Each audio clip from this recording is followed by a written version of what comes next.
আসসালামু আলাইকুম। ডক্টর টিপসের নতুন এবং ব্যতিক্রমধর্মী একটি ভিডিওতে আপনাদের সকলকে জানাচ্ছি স্বাগতম। আজকে আমরা একটি বই রিভিউ করব।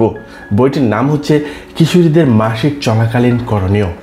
এই বইটির লিঙ্ক আমি ভিডিওটির শেষে স্ক্রিনে দিয়ে দেব, অথবা আপনারা দেখে নিতে পারেন এবং ভিডিওটি শেষ পর্যন্ত দেখতে হবে। এই জন্য বন্ধুরা, তো আমরা যে বইটি রিভিউ করতে যাচ্ছি সেটি হচ্ছে কিশোরীদের জন্য প্রকাশিত একটি বই। যে বইটি রচনা করেছেন ব্র্যাক, ইউনিসেফ এবং বাংলাদেশ সরকার কর্তৃক সেটি অনুমোদিত।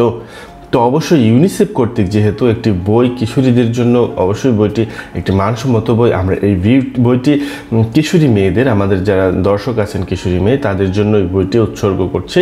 বইটি প্রকাশিত হয়েছে 2015 সালের জুন মাসে।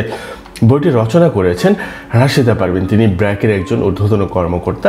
এখানে বইটি সম্পর্কে একটি ভূমিকা লিখেছেন। মাসিক মেয়েদের জীবনের একটি গুরুত্বপূর্ণ সময়।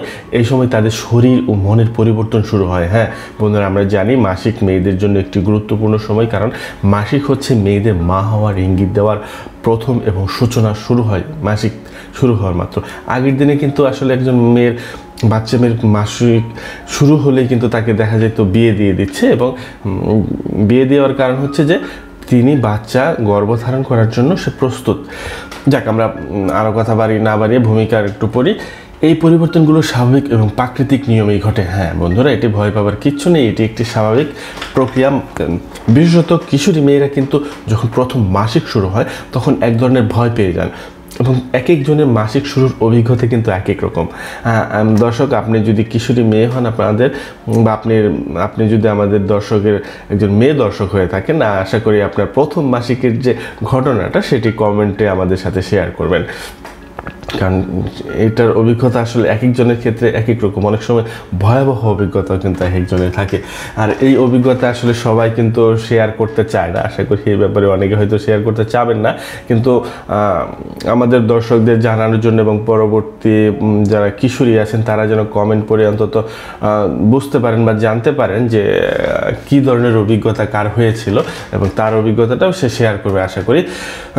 যাক, একজন কিশোরী প্রজনন স্বাস্থ্য ও সাধারণ স্বাস্থ্য সম্পর্কে যে শিক্ষা পাবে তা পরবর্তী জীবনে পালনের মাধ্যমে সমাজ ও ব্যক্তি জীবনের এর প্রতিফলন ঘটবে। হ্যাঁ বন্ধুরা, এই সময় আসলে একটি ভালো অভিজ্ঞতা হওয়া উচিত, এবং সেই কিশোরী মেয়েদের কথা চিন্তা করে কিন্তু এই বইটি প্রকাশিত হয়েছে। যাক, আমরা পরবর্তী প্যারায় যাচ্ছি। এখানে একটি কথা বলা হয়েছে, মাসিক মেয়েদের জন্য একটি স্বাভাবিক ব্যাপার। এই কথাটার সাথে কিন্তু বন্ধুরা আমরা একমত। এটি একটি প্রাকৃতিক নিয়মেই মেয়েদের ঘটে থাকে, এবং 12 থেকে 14 বছরের ভিতরেই মেয়েদের এইটা শুরু হয়। তাই এই সময় কোনো প্রয়োজন হলে মা, বাবা ও পরিবারের অন্য নারী সদস্যদের সাথে আলাপ করতে হবে। হ্যাঁ, এখানে মার সাথে আলাপ করা যেতে পারে, কিন্তু আসলে আমাদের দেশের কিশোরী মেয়েরা এখনও বাবাদের সাথে এই ব্যাপারটা নিয়ে মনে হয় না এতটা খোলামেলা কথা বলতে পারে। যেখানে চিত্রে দেখানো হয়েছে হয়তো একটা মেয়ে আস্তে করে বা গোপনে তার মায়ের সাথে ব্যাপারটা শেয়ার করতে পারে, কিন্তু বাবার সাথে আসলে শেয়ার করতে মেয়েরা একটু সংকোচ বোধ করে। কিন্তু আপনি আসলেও সেটাই মনে হয়, আপনি যদি দর্শক হয়ে থাকেন, আপনি বাবার সাথে করেন কিনা সেটাও কমেন্ট আমাদের জানাতে পারেন। দেখ, আমরা পরবর্তী পাড়ায় যাচ্ছি। মাসিক চলাকালীন সময় পরিবারের সকলের কাছে থেকে সহযোগিতা নেওয়া খুবই গুরুত্বপূর্ণ। হ্যাঁ, সেটা ঠিক আছে, পরিবারের চাচি, খালা, মা তাদের সাথে ব্যক্তিগতভাবে শেয়ার করতে পারে, কিন্তু এখানে দেখা যায় একটা গ্রুপ করে সে কনভারসেশন করছে মনে হচ্ছে, কিন্তু আসলে একটা মেয়ে, কিশোরী মেয়ে এই ব্যাপারটা নিয়ে এত সাবলীলভাবে সবার সাথে কথা বলতে মনে হচ্ছে একটু লজ্জাবোধ করছে, বা করার কথা স্বাভাবিকভাবেই। যাক, আমরা পরবর্তী প্যারায় যাচ্ছি। মাসিকের সময় স্যানিটারি ন্যাপকিন, প্যাড বা পরিষ্কার কাপড় ব্যবহার করতে হবে। অবশ্যই বন্ধুরা, এ সময় কিন্তু জায়গাটা খুবই সেন্সিটিভ, তাই পরিষ্কার কাপড় ব্যবহার না করে নোংরা বা ভেজা কাপড় কিন্তু কখনোই ব্যবহার করা যাবে না, কারণ ইনফেকশন হতে পারে। প্যাড বা কাপড় ভিজে গেলে তা পাল্টে নতুন প্যাড বা পরিষ্কার কাপড় পরতে হবে। কীভাবে ব্যবহার করবেন তা প্রয়োজনে মা বা অভিজ্ঞতার কাছ থেকে জেনে নিতে হবে। হ্যাঁ, অবশ্যই এখনকার দিনে আসলে কাপড় ব্যবহারের প্রচলন ততটা নেই। এখনকার বাজারে অনেক ধরনের স্যানিটারি ন্যাপকিন পাওয়া যায়, সেগুলো আসলে কিশোরী মেয়েরা ব্যবহার করেন। তারপর এটা প্রায় যাচ্ছে আমরা যে কোনো ঔষধের দোকানে বা স্বাস্থ্যসেবিকার কাছে স্যানিটারি ন্যাপকিন বা প্যাড কিনতে পাওয়া যায়। প্যাড কিনতে লজ্জা পাওয়ার কিছু নেই। আসলে এই কথাটা, প্যাড কিনতে লজ্জা পাওয়ার কিছু নেই। কিশোরী মেয়েরা কিন্তু সচরাচর আমাদের দেশে প্যাড কিনে না। তো এই ক্ষেত্রে দেখা যাচ্ছে যে কিশোরী মেয়েটি তার মাকে তার ব্যাপারটা বলল, মাকে বললে তার মা তার বাবাকে দিয়ে হয়তো দোকান থেকে স্যানিটারি ন্যাপকিন কিনে আনতে, কিন্তু একজন কিশোরী মেয়ে প্রথম অবস্থায় বা পরবর্তীতে স্যানিটারি ন্যাপকিন কিনতে যায়। হ্যাঁ, আসে, বাংলাদেশের মেয়েরা অনেক অ্যাডভান্স হচ্ছে দিন দিন, এরকম হতেই পারে, এখন স্বাভাবিক। যাক, পরবর্তীতে পেরাই যাচ্ছে, ব্যবহৃত প্যাড বা কাপড় যেখানে সেখানে ফেলা যাবে না। হ্যাঁ, অবশ্যই খুবই গুরুত্বপূর্ণ কথাটা, কিন্তু এতে পরিবেশ নোংরা হতে পারে। শুধু পরিবেশ নোংরা না, আসলে এটা একটি লজ্জার ব্যাপার, কারণ যখন একটা প্যাড যেখানে সেখানে ফেলবেন, সেটা কারো চোখে পড়লে ওখানে কী ফেললো, অনেকেই আছে না গ্রামে, যেখানে একটা গ্রামের পরিবেশ দেখানো হয়েছে, তো এরকমভাবে অসচেতনভাবে আসলে প্যাডটা না ফেলায় ভালো। ব্যবহৃত প্যাড বা কাপড় কাগজে মুড়িয়ে ময়লা আবর্জনা ফেলার নির্দিষ্ট স্থানে ফেলতে হবে, অথবা গর্ত করে মাটির নিচে পুঁতে রাখা যেতে পারে। হ্যাঁ, অবশ্যই এই নিয়মটা কিন্তু অবশ্যই প্রত্যেকটা মেয়ে মেনে চলবেন, যেখানে সেখানে ফেলবেন না। শহরে হলে ময়লার বালতিতে ফেলবেন এবং কাপড় দিয়ে মুড়িয়ে ফেলবেন, কাপড় অথবা কাগজ দিয়ে মুড়িয়ে ফেলতে পারেন। আসলে সবাই সেটাই করে, এবং এটা যেহেতু কিশোরী মেয়েদের শিক্ষার জন্য বর্ণিত এই বইটি রচনা করা হয়েছে, এবং এই ভিডিওটি কিশোরী মেয়েদের জন্যই অবশ্যই। মাসিকের সময় ব্যবহার করা কাপড় ধুয়ে আবার ব্যবহার করা যাবে। হ্যাঁ, অবশ্যই মাসিকের সময় যে কাপড়টি আপনি ধুচ্ছেন সেটি বারবার পুনঃ ব্যবহার করা যায়, তবে ব্যবহার কাপড় অপরিষ্কার বা নোংরা পানিতে ধোয়া যাবে না। হ্যাঁ, এই ব্যাপারটি কিন্তু এখানে দেখানো হয়েছে যে পুকুরের মধ্যে একটি মেয়ে কাপড় ধুচ্ছে, এটি কখনোই করা যাবে না, কারণ এই জায়গাটা যদি কাপড়টা নোংরা হয় ওইখানে ইনফেকশন হতে পারে মাসিকের জায়গায়। তবে ব্যবহৃত কাপড় অপরিষ্কার বা নোংরা পানিতে ধোয়া যাবে না। নোংরা পানিতে অনেক রোগ জীবাণু থাকে, যে কথাটা আমি বললাম সেটাই লেখা। নোংরা পানিতে ধোয়া কাপড় ব্যবহার করলে বিভিন্ন ধরনের রোগ হওয়ার ভয় থাকে। হ্যাঁ বন্ধুরা, এই জিনিসটা কিন্তু অবশ্যই করা যাবে না। এখানে পরের পারাতে বলা হয়েছে, মাসিকের সময় ব্যবহার কাপড় সাবান ও পরিষ্কার পানি দিয়ে ভালোভাবে ধুতে হবে, সম্ভব হলে ডেটল বা স্যাভলন দিয়ে ধোয়া ভালো, এতে করে রোগ জীবাণু সংক্রমণের ভয় থাকে না। হ্যাঁ বন্ধুরা, এখানে অবশ্যই ব্র্যান্ডের ডিটারজেন্ট বা সাবান এগুলো ব্যবহার করবেন, এবং চেষ্টা করুন পরিষ্কার পানি দিয়ে ধোয়ার জন্য। দেখ, আমরা পরবর্তী পাড়ায় যাচ্ছি। মাসিকের কাপড় অন্ধকার এবং স্যাঁতসেঁতে জায়গায় শুকাতে দেওয়া যাবে না। হ্যাঁ, অবশ্যই মাসিকের সময় যে কাপড়টি আপনি ব্যবহার করছেন বা যেটাকে গ্রাম্য ভাষায় তেনা বলা হয়, সেটি কিন্তু মানে গোপন স্থানে একটি আলনা, গ্রামের একটি আলনা দেখানো হয়েছে, এবং ভিতরের দিকে সে শুকাতে দিচ্ছে অন্ধকারের ভিতরে। এটা কিন্তু তাহলে ততটা শুকাবে না, এবং এটি না শুকানোর কারণে রোগ জীবাণু কিন্তু থেকেই যাবে। এসব জায়গায় মাসিকের কাপড় শুকাতে দিলে তাতে রোগ জীবাণু সংক্রমণের ভয় থাকে। হ্যাঁ, তো একটু চেষ্টা করবেন, এখানে দেয়া আছে ধোয়া কাপড় পরিষ্কার জায়গায় রোদে দিয়ে ভালোভাবে শুকাতে হবে, এরপর নিরাপদ জায়গায় তা সংরক্ষণ করতে হবে।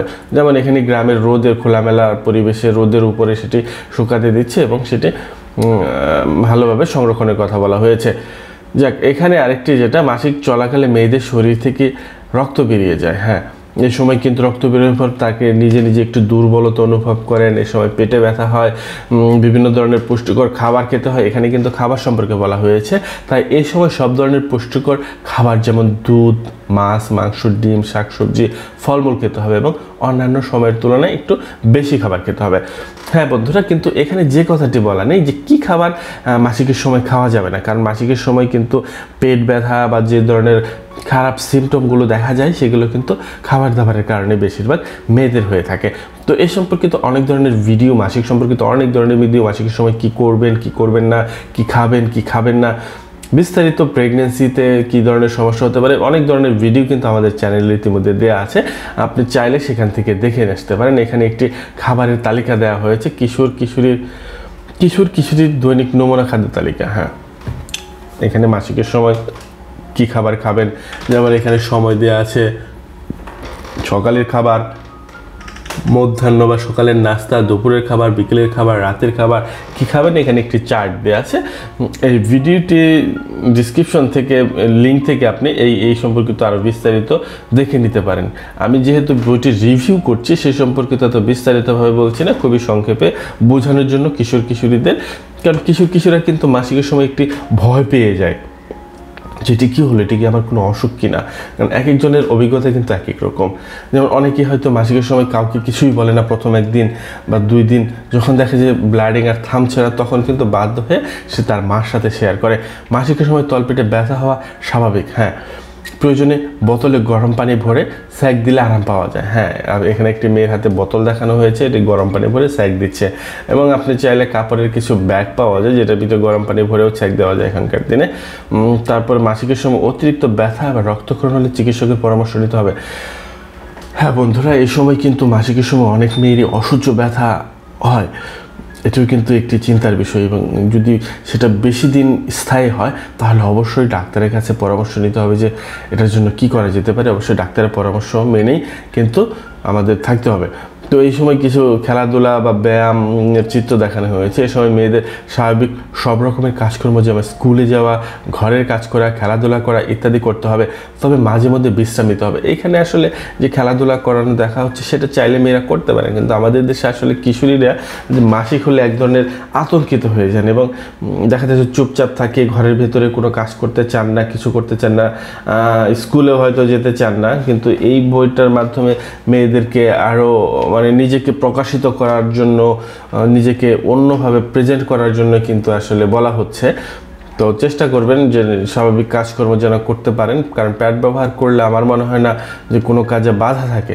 তারপর এখানে কিছু ব্যায়ামের চিত্র দেখানো হয়েছে। মাসিকের সময় উপরে ব্যায়ামগুলি করলে শরীর মন ভালো থাকবে। হ্যাঁ, অবশ্যই চেষ্টা করবেন ব্যায়ামগুলো করার জন্য। এখানে 3 ধরনের ব্যায়াম দেখানো হয়েছে।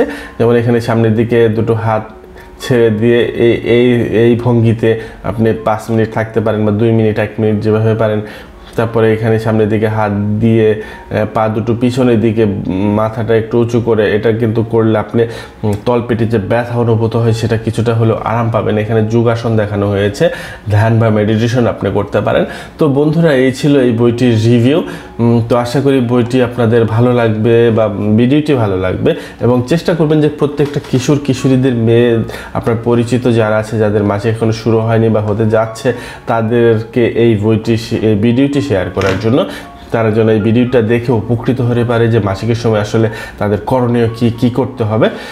তো বন্ধুরা, আজকে এই পর্যন্ত। এবং মাসিক সম্পর্কিত, প্রেগনেন্ট সম্পর্কিত বিভিন্ন ধরনের ডাক্তারি পরামর্শ পেতে অবশ্যই আমাদের চ্যানেলটি সাবস্ক্রাইব করে আমাদের সাথেই থাকবেন, এবং আমাদের যে নতুন ভিডিও আসে সেগুলো যদি সবার আগে দেখতে চান তাহলে অবশ্যই সাবস্ক্রিপশন বাটনে ক্লিক করে পাশে বেল আইকনটি ক্লিক করে রাখবেন। তো বন্ধুরা, আজকের মতো এই পর্যন্তই। বইয়ের রিভিউটি কেমন লাগলো অবশ্যই কমেন্ট করে জানাবেন। যদি ভালো লাগে তাহলে অবশ্যই কমেন্ট করবেন, এবং আপনাদের যদি কমেন্টের উপর ভিত্তি করে আমি চেষ্টা করব পরবর্তীতে আরও রিভিউ ভিডিও নিয়ে আসার জন্য। তো আপনাদের উৎসাহ এবং আগ্রহ যদি থাকে তাহলে অবশ্যই পরবর্তীতে আরও রিভিউ ভিডিও পাবেন। তো অবশ্যই কিন্তু কমেন্ট করে আমাদের জানাবেন। ধন্যবাদ। আজকের মতো এ পর্যন্ত। সবাই ভালো থাকবেন।